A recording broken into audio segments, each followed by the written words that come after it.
Hi ಎಲ್ಲರಿಗೂ ಸುಬ್ಬು ಸವಿರುಚಿ YouTube ಚಾನಲ್ಗೆ ಸ್ವಾಗತ.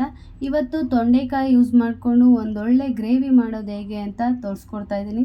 ಫಸ್ಟಿಗೆ ಈ ತೊಂಡೆಕಾಯಿ ಗ್ರೇವಿ ಮಾಡಲು ಏನೇನು ಬೇಕು ಅಂತ ನೋಡೋದಾದರೆ ತೊಂಡೆಕಾಯಿ, ಖಾರದ ಪುಡಿ, ಈರುಳ್ಳಿ, ಟೊಮೆಟೊ ಹಾಗೂ ಮಸಾಲೆಗೆ ತೆಂಗಿನಕಾಯಿ ತುರಿ, ಕಡಲೆ, ಕೊತ್ತಂಬರಿ ಸೊಪ್ಪು, ಈರುಳ್ಳಿ, ಬೆಳ್ಳುಳ್ಳಿ ಮತ್ತು ಶುಂಠಿ.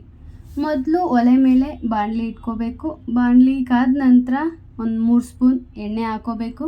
ಎಣ್ಣೆ ಕಾದ್ಮೇಲೆ ಕರಿಬೇವು, ನೆಕ್ಸ್ಟ್ ಈರುಳ್ಳಿನ ಚೆನ್ನಾಗಿ ಫ್ರೈ ಮಾಡ್ಕೋಬೇಕು ಎಣ್ಣೆಯಲ್ಲಿ. ಈರುಳ್ಳಿ ಚೆನ್ನಾಗಿ ಫ್ರೈ ಆದಮೇಲೆ ನಾವೇನು ಕಟ್ ಮಾಡ್ಕೊಂಡಿರೋ ಅಂಥ ತೊಂಡೆಕಾಯಿ ಇರುತ್ತೆ ಆ ತೊಂಡೆಕಾಯಿನ ಹಾಕೋಬೇಕು.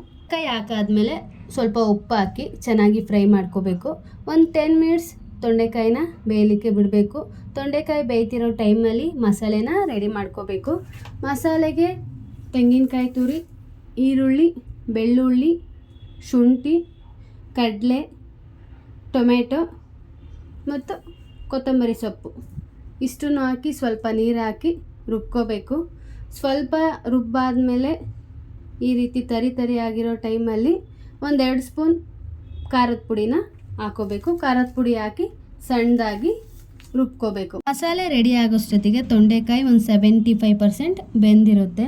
ಈ ರೀತಿ ಬೆಂದಿರೋ ಅಂಥ ತೊಂಡೆಕಾಯಿಗೆ ಏನು ನಾವು ರುಬ್ಬಿಟ್ಕೊಂಡಿರ್ತೀವಲ್ಲ ಆ ಮಸಾಲೆನ ಹಾಕೋಬೇಕು. ಮಸಾಲೆ ಹಾಕಾದ್ಮೇಲೆ ಸ್ವಲ್ಪ ನೀರು ಹಾಕೋಬೇಕು. ನಾವಿಲ್ಲಿ ಗ್ರೇವಿ ಮಾಡ್ತಾ ಇರೋದ್ರಿಂದ ತುಂಬ ಜಾಸ್ತಿ ನೀರು ಹಾಕೊಳ್ಳೋ ಅವಶ್ಯಕತೆ ಇಲ್ಲ, ಸ್ವಲ್ಪ ಹಾಕ್ಕೊಂಡ್ರೆ ಸಾಕು. ನೀರು ಹಾಕಿ ಸ್ವಲ್ಪ ಸಾಲ್ಟ್ ಹಾಕಿ ಇನ್ನೊಂದು 5 ನಿಮಿಷ ಚೆನ್ನಾಗಿ ಬೇಯೋದಕ್ಕೆ ಬಿಡಬೇಕು.